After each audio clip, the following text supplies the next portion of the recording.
नमस्कार, जय भारत, जय संविधान। मैं उमेश सिंह कसार्जुन, दलित फाइल से। दलित फाइलों में ऐसा कुछ आपको देखने को मिलेगा। अगर आप फाइलों को खंगालेंगे, अगर आप अपने आसपास हुई घटनाओं को देखेंगे, अगर आप अपने बुजुर्गों से सुनेंगे वो कहानियां, जिन कहानियों को जिया था लोगों ने, तो आपके रोंगटे खड़े हो जाएंगे, आपके पैर तले जमीन खिसकने लगेगी, आपका रोम रोम कर्रा उठेगा, आप तड़प उठेंगे। क्या कुछ नहीं सहा लोगों ने, क्या कुछ नहीं सह रहे लोग। आखिर कितने वहशी, कितने दरिंदे हैं लोग। लोगों को पत्थर में भगवान दिखाई देता है, पेड़ पौधों में, नदी नालों में, कूड़ों पे, कूड़ियों पर भगवान दिखाई देता है। गधे में भगवान, सूअर में भगवान, गरुड़ में भगवान, शेर में भगवान, गाय में भगवान, मछली में भगवान। जानवरों से इतनी मोहब्बत करने वाले लोग आखिर इंसान में इंसान क्यों नहीं देखते हैं? एक घटना घटी 29 सितंबर 2006 को खैरलांजी, एक गांव, मोहाली तहसील और जिला भंडारा, महाराष्ट्र में। एक बहुत मांगे नाम का एक व्यक्ति था, जिसकी पत्नी सुरेखा, बेटी प्रियंका 17 साल, बेटा रोशन 19 साल और बेटा सुधीर 21 साल। जात पात, ऊंच नीच का बोलबाला उस गांव में और उस गांव के आसपास बहुत ज्यादा था और आज भी है। बहुत पुरानी घटना नहीं है। एक जमीनी विवाद को लेकर झगड़ा हुआ और उसके गवाही में बहुत मांगे की पत्नी यानी कि सुरेखा ने गवाही दी अपने पड़ोसी के पक्ष में, जो झूठी गवाही नहीं थी, सच्ची गवाही थी। लेकिन दबंगों को, जो वहां के दबंग थे, जो ऊंच नीच के भेदभाव मानसिकता से जो ग्रस्त थे, उनको ये बर्दाश्त नहीं हुआ। जिनको हमने कभी रास्तों पे नहीं चलने दिया, जिनको हमने कभी अच्छे कपड़े नहीं पहनने दिए, जिनको हमने शिक्षा से हजारों साल वंचित रखा, जिनको जानवरों से बदतर श्रेणी में हमने रखा, आज वो हमारे सामने सर उठा के हमारे खिलाफ कैसे खड़े हो सकते हैं? बस इसी मानसिक विकलांगता के चलते दबंगों को यह बात बिल्कुल बर्दाश्त नहीं हुई और ऊंची जात वाले, जिन्हें कहा जाता है, करीब 60-70 लोग उस खैरलांजी गांव में बहुत मांगे के घर पर आ धमके। इत्तेफाक से वहां बहुत मांगे नहीं था, भैया लाल जिसे कहते थे।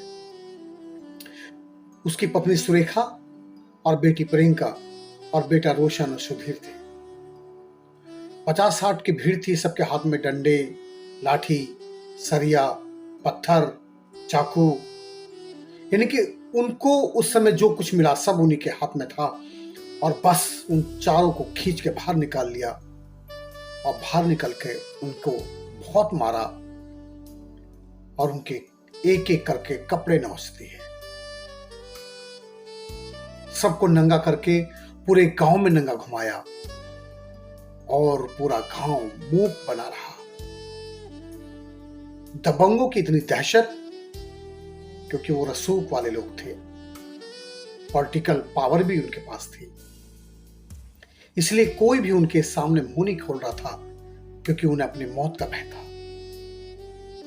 और उसी भीड़ में मां बेटी के साथ गैंगरेप किया जाता है और अपनी मां और बहन के साथ गैंगरेप होते हुए रोशन सुधीर आंखों से देखते हैं। अधमरे थे, कुछ कर नहीं सकते थे। कुछ मिनट बाद सुरेखा और उसकी बेटी प्रियंका दम तोड़ देती है। सुधीर और रोशन को भी बहुत मारा काटा जाता है। इंसान तो बहुत शर्मसार होती है। सुधीर और रोशन के टुकड़े टुकड़े किए जाते हैं और फिर वही दबंगों के भीड़ उन चारों की लाश को उठाकर खैरलांजी गांव के बाहर एक नदी में फेंक देते हैं। बस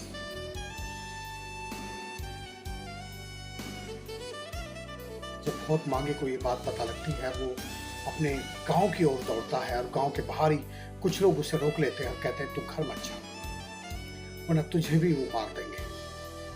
तेरे परिवार, उसके परिवार के साथ क्या क्या हुआ वो सब उसे बता दिया जाता है और बहुत मांगे डर के मारे अपने घर में जाता है। वो अपना घर छोड़कर निकल जाता है। पुलिस के पास जाता है, पुलिस एक नहीं सुनती है। खूब गिड़गिड़ाता है, रोता है, बिलबिलाता है और पुलिस को पता था इस घटना का, लेकिन पुलिस उसके एक नहीं सुनती। फिर 2 दिन के बाद 4 लाश नदी में मिलती है। अब 4 लाश मिली है, 1 लाश तो है नहीं, तो पुलिस को भी कुछ ना कुछ करना ही होता है। वो आनन फानन में उनका पोस्टमार्टम कराती है और रफा दफा करने के लिए खाना पूर्ति करके रिपोर्ट लिखती है और इस केस को दबा देती है।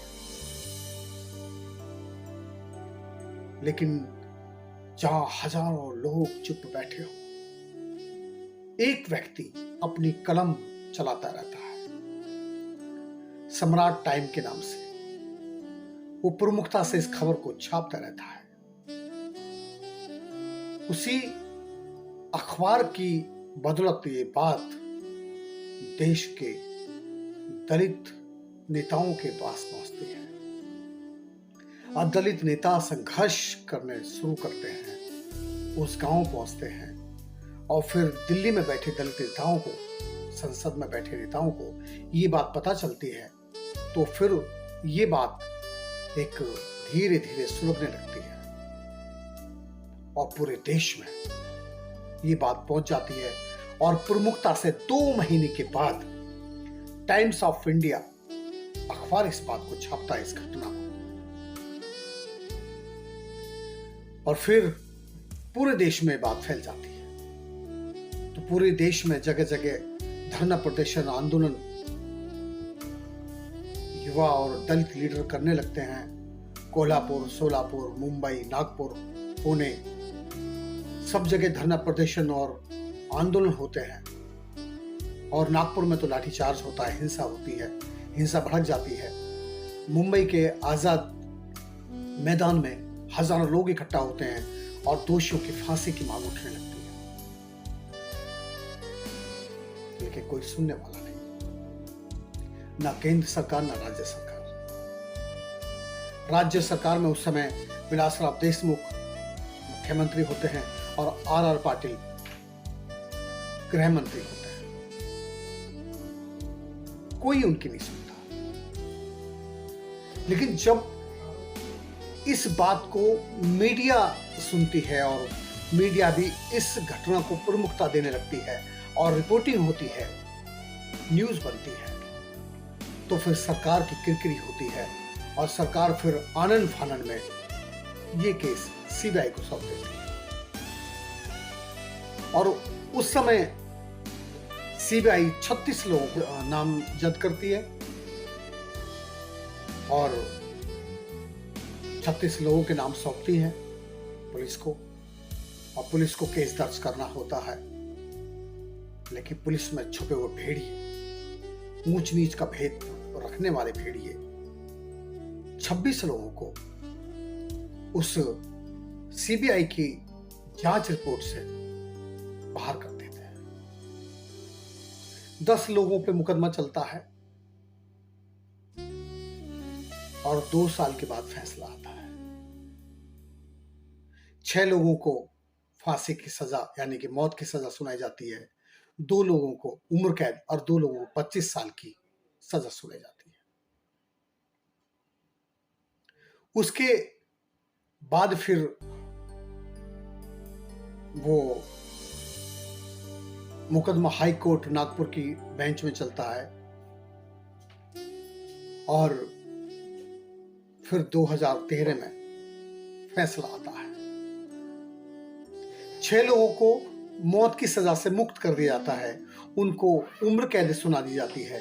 अब बाकियों की सजा जैसे पहली थी वैसी रखी जाती है और सीबीआई रिपोर्ट में ये कहती है कि गैंगरेप नहीं हुआ। और जब वो चश्मदीद जो लोग थे वो कुछ सामने आते हैं और वो बताते हैं कि बलात्कार हुआ है, गैंगरेप हुआ है, लेकिन डॉक्टर की साठगांठ के साथ उस रिपोर्ट को बदल दिया जाता है, क्योंकि सब जगह उनकी दबंगई थी, उनका रसूख था, तो वो कुछ भी कर सकते थे। और बड़ी बात तो जब हो जाती है जब आरआर पाटिल गृह मंत्री कहते हैं कि नक्सलियों ने किया है, ये नक्सलियों ने किया है जो भी किया है, जबकि गांव के लोग जानते थे कि करने वाला कौन है, गुनहगार कौन है। तो ये और गुस्सा भड़क जाता है लोगों का और उन्हें अपनी बात वापस भी लेनी पड़ती है।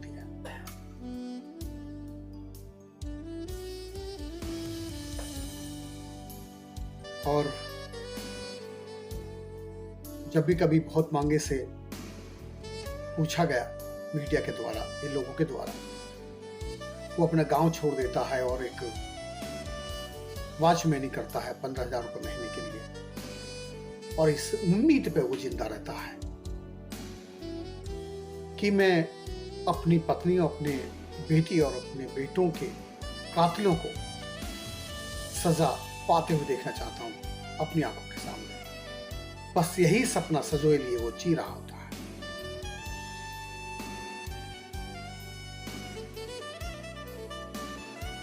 और केस सीबीआई सुप्रीम कोर्ट को सौंप देती है। अब सुप्रीम कोर्ट में तारीख पे तारीख पड़ती रहती है और कोई फैसला नहीं आता है। और एक दिन बहुत मांगे हार्ट अटैक से ये दुनिया छोड़ देता है।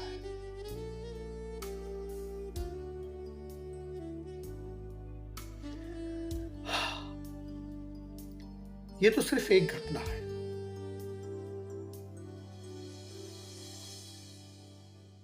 जितने भी लोग मेरी बात सुन रहे हैं, आप सब जानते हैं, आपके साथ, आपके आसपास ऐसी न जानी अनगिनत कितनी घटनाएं होंगी जो दब गई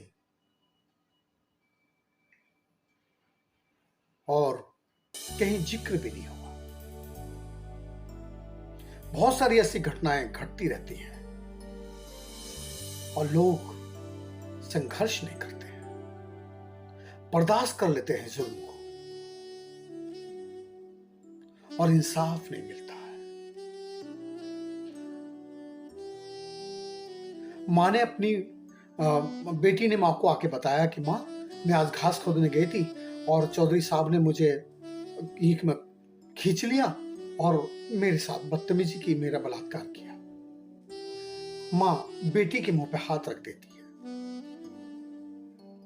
इस डर से कि बेटी मुझे बता दिया, तेरे बाप को मत बताना, तेरे भाइयों को मत बताना।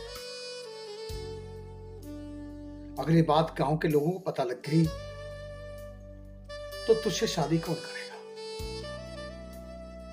अगर कहीं ऐसा ना हो तेरे भाई को पता लग गया और तेरे भाई ने कुछ किया तो तेरे भाई को लोग मार देंगे, तेरे बाप को लोग मार देंगे। और इसी तरह दलितों की बेटियां बलात्कार पे बलात्कार का शिकार होती रहती हैं,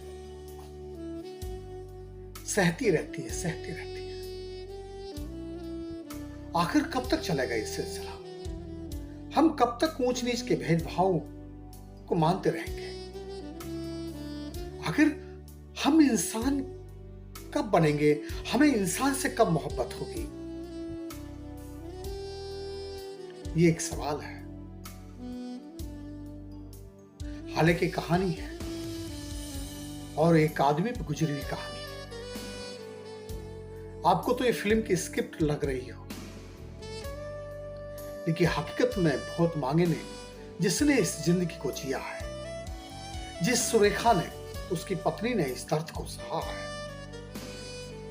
बलात्कार के दर्द को, एक एक कपड़े नोच दिए गए उनके बदन के और पूरे गांव में घुमाया गया।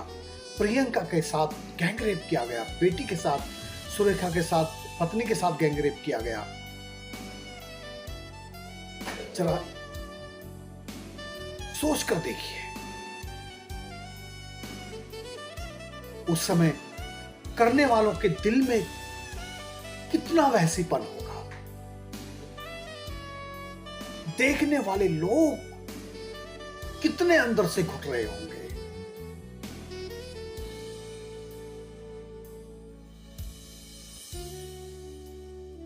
हम भले ही हम चांद पे पहुंच गए, हम मंगल ग्रह पे जाने के लिए तैयार हैं, लेकिन इंसानियत का खून बह रहा है, इंसानियत शर्मसार हो रही है।